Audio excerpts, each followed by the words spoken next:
We are igniting the blockchain. I am your host, Elizabeth. Join me and my guests as we talk about everything related to cryptocurrency and blockchain technology. Nothing we say is legal advice or investment advice. Do your own research.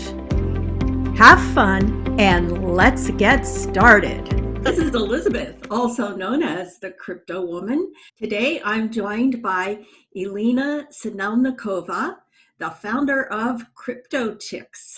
It's nice to have you here with us today, Elena. Thank you, Elizabeth. It's nice to be here. It's exciting to talk about our stories, how we got involved in crypto and blockchain. So what's your story? Oh, that happened like many years ago. With my girlfriend, me and my girlfriend, we were trying to install Ethereum wallet on the Windows computer. And that's how it started. Right, so she had some of the it's not investment. So she basically just gave like a play money to her kid, to put into crypto, right? And then she needed to install a wallet on her computer, and her son couldn't help her, and we did it together. So she called me, we installed the wallet, and that's where I got interested in the technology. Started reading about it. There was not a lot of materials about it, but the technology itself was very fascinating, very democratic, something very, very new concept. It's like the shift in the brain, because decentralization concept, it's very new to us. We in our daily life, we always rely on somebody, on some party, on some companies, on some banks, on somebody, and very rarely take responsibility for our own actions. So this is something that was very new, the concept even to me, and technology itself was not very easy to understand and articulate. And me and my girlfriend, we decided to start a Meetup group for women to learn about it, to learn about this technology, to learn about blockchain, cryptocurrencies. Many ladies expressed the desire to invest. So we, of course, we couldn't give them any investment advice, but at least we could help them to protect their funds in using this technology, right? So this is something that we started doing, and that's where CryptoChicks emerged as an organization. We decided to do a nonprofit focus on technology and also on opportunities for women in this technology. Did this start first as a physical meetup in a location, or was it online? Yeah, it was physical location, and a meetup in a physical location. We had about 50 ladies joined us for the very first meetup. And our friends from Blog Geeks, they gracefully gave their office after hours to us. So we had a whiteboard, and we were drawing on the whiteboard blockchain, how the structure, everything, and we started holding the workshops on the wallets. So the girls would install also wallets on their phones and the computers that they bring. So we started as a physical meetup, yes. I'm really curious. Okay, I got involved in blockchain, and I'm a woman, and you did too. But what's your observation? What kind of women joined you in CryptoChicks? Our very first meetup, there was a diverse audience, age-wise, background-wise. So some of the women came because they wanted to learn how they can utilize crypto in their businesses. Some of women, there was old ladies with with the canes and walkers, some of them, so we had to actually help them up the stairs. Yeah, so that was and also there was lots of students, young women, all ages, all backgrounds. Most of them just didn't know what it is and wanted to understand what it is, and there was lots of interest. So yes, so that was the audience. Was there interest from a technical point of view, from a philosophical point of view, or from an investment point of view? all diverse interests. Majority of them just, yes, they was just seem like curious and looking for new opportunities, right? So they know this is something that people talk about, their interest, that it's everywhere, and they wanted to learn more and see what opportunities emerge for them. Lots of people were, yes, coming from the financial background and were looking to, yes, to invest. Lots of students who just was looking to learn about how, for example, how how is it, the structure of the data, the technical aspect of it, like diverse, different. And we were started putting together different workshop focused on the different audiences, and then finished, started doing hackathons as well, so to allow women build their own project and start their own businesses using the blockchain technology. So this meetup turned into a full-time adventure for you. Yes, I had to quit my job, basically, yes. Okay. Well, that's really exciting, isn't it? Oh yeah, that was very exciting and scary for me. I was always having, 9 to 5 full-time job. I never was thinking about building, organization or business or anything like that. I just didn't need to. It didn't occur to me. But at some point I realized it's something that made me happy, and this is something that I wanted to do.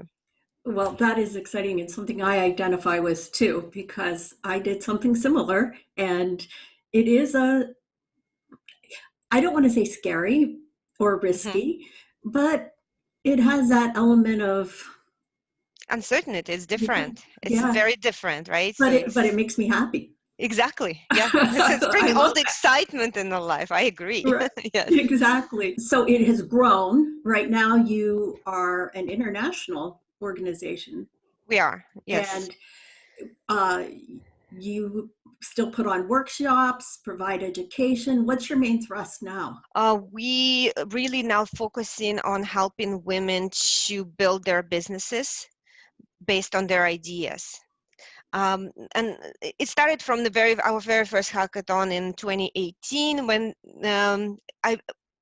they amazed the number of women that they brought and diversity of the ideas they had and the quality of the ideas. So they have a very great ideas that could emerge, help the world.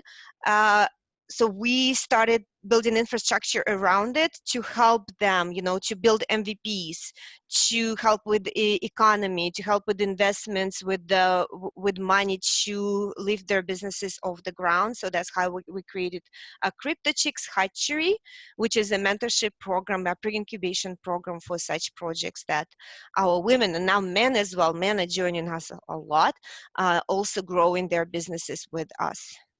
Well, that's exciting too. You know, Hmm. equal opportunities.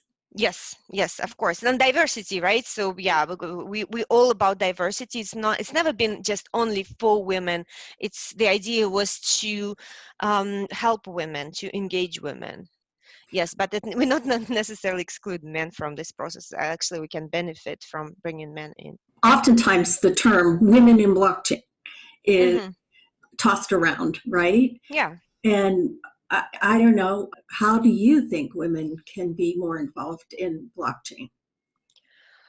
Yeah, I've been asked this question a lot, and my answer is always the same. So we cannot, drag women on, on a rope into the blockchain. We just help women who are interested. So we're laying down the opportunities for them, telling them, educating them, and of course, the ones that they want to do and really want to do it, they move forward, and we can see it. But it's by all means, we cannot attract the ones who don't want to be involved. I hear lots of there's not a lot of women in blockchain, but this is really women's responsibility. They're not getting involved, right?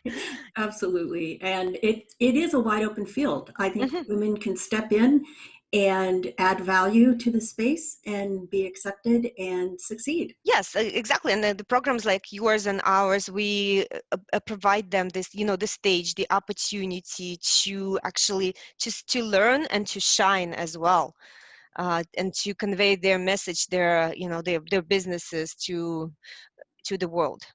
Now, there is something exciting coming up actually, it's right in the middle of it in the background, this Planet-Wide Hackathon, Yes. the SOS Hackathon. Very, very interesting to me, and I'm sure it will be interesting to many to hear about that. Why don't you pitch that one? Yes, so this is something that we we pivoted our main kind of like we pivoted our business during the COVID-19 situation. We got lots of events planned at this period of time. So we had events in Dubai, in Toronto, in the Bahamas, in the Pakistan lined up. So in all these countries, and all our events are in person, and all of them, of course, get either canceled or postponed because of the situation. So we had to come up with something bigger, exciting, and online. So we came up with this idea, Planet-Wide Hackathon, where we're bringing people from all over the world, and right now we have 45 countries joined us. We are bringing people to focus on the ideas that heal the world, and in particularly, we have two tracks. It's creating a not remote platforms, but platforms for people to be able to connect remotely. So right now, as we see, like lots of educational platforms, they are kind of like non-existent, right? So I don't know how yours kids, but my kids, they are not failing school, but it has a very difficult time to actually study because the infrastructure is not there. There's no great platform that teachers can use to teach kids, for example, right? Same, with the doctors, like all these businesses that were carry on and rely on in-person involvement, they suffered, right? So we are closing this gap and asking our participants to come up with the ideas and develop the platforms to connect people remotely. So this is one track, and the second track is ideas that help local businesses to survive in this period of time. Local businesses, local communities, the countries. So we focus on helping locals. So this another track that we are accepting applications for in this hackathon. We have our opening ceremony on May 29th, so it's a week from now. Have a great speakers lined up. We have Vitalik Buterin, for example, who is inventor of Ethereum, so he will be one of our speakers. Ben Gorzo, who is CEO of Singularity Net, which is AI on blockchain. Paul Brody, the inventor of who developed the Nightfall. We have other keynote speakers that coming up, the panels. So please follow the soshackathon.com and see who we have. Yes, and so anybody can observe, is there a registration? Yes, it's if in order to participate and submit the project and receive a funding, because we are right now putting together a prize fund for these projects, and we're funding those projects that we're going to be winning, and also we're going to be voting for this project as a community. So every participant also become the member of the community and will be having a voice in selecting the winning projects. So you can register if you would like to take part in the voting or in building these projects. But if you just want to see and like watch the speeches, like hear this, we have, of course, they can just join live. So there is a link on soshackathon.com on how to join. Excellent, excellent. I hope we get a lot of observers to see yes, exactly, yes. this. And the participants will be delivering their projects via webinars at specific scheduled times, or how will that work? So we will have a submission. So they will be required to submit the videos and the presentation for judges to see, and then we will have we will pick the winners after the community pick the winners. After that, they're going to present the winners, going to present to the whole community. But also we have something else planned. after the hackathon, we call it Spreadathon, and we have the entire team working on it right now, where we will be telling the world about all the projects that we built.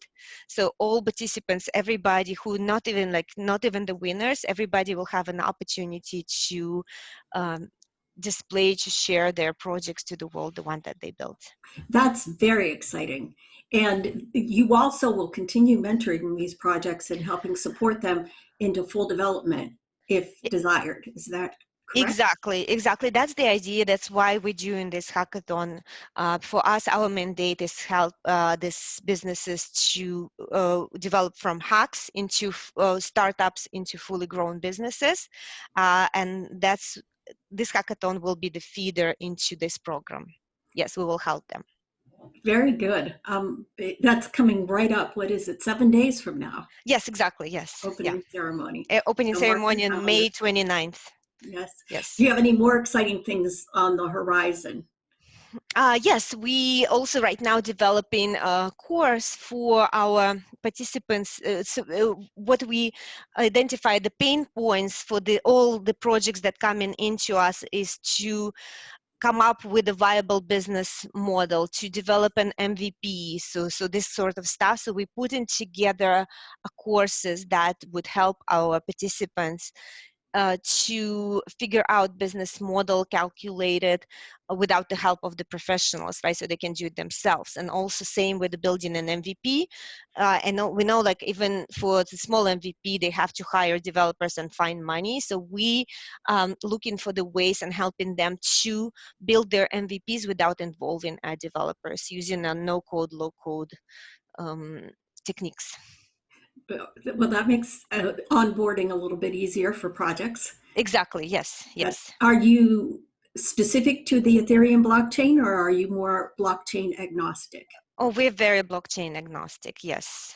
Okay. Yeah, we of course, you know, Ethereum is one of the most popular blockchain, and our participants, a majority of the cases, they choose Ethereum to build on, but we support all the blockchains. So we, of course, we have projects that are built on in a Hyperledger, and so right now is emerging the Casper Labs and like different blockchains that are there, even in Bitcoin. Yes, so okay. there are projects. Yes. So the participants can come with their own favorites. Oh, for sure.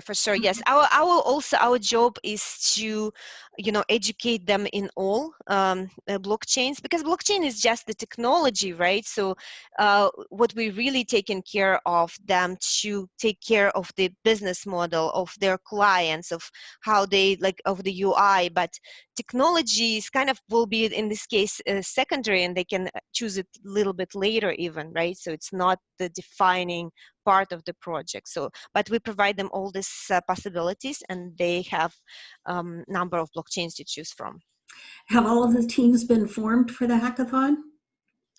So right now we're in the process. We are still in the community building phase. So we are having pitches. We also organize our community in Discord, where the participants themselves, they form the teams with the help of our community leaders and admins. So there's still time to get involved. Oh, for sure. Yes. And even when we start, I think there will be still time to get involved, because this is such a dynamic process, and because we have 45 countries involved, like all time zones basically. Yes, so there will be opportunity. So if you would like to join, please join soshackathon.com. It's very exciting to talk to you, Elena. Inspiring, actually. And I hope that we have many opportunities to hear more about what CryptoChicks is doing. And maybe we'll have a chance to talk to some of the winners. Thank you so much, Elizabeth. For sure. Yes, let's keep in touch. Thanks for listening. I hope you enjoyed that as much as I did. Check out ignitingtheblockchain.com for materials referenced during this podcast, and for a list of other conversations about blockchain technology and cryptocurrency. See you around the block.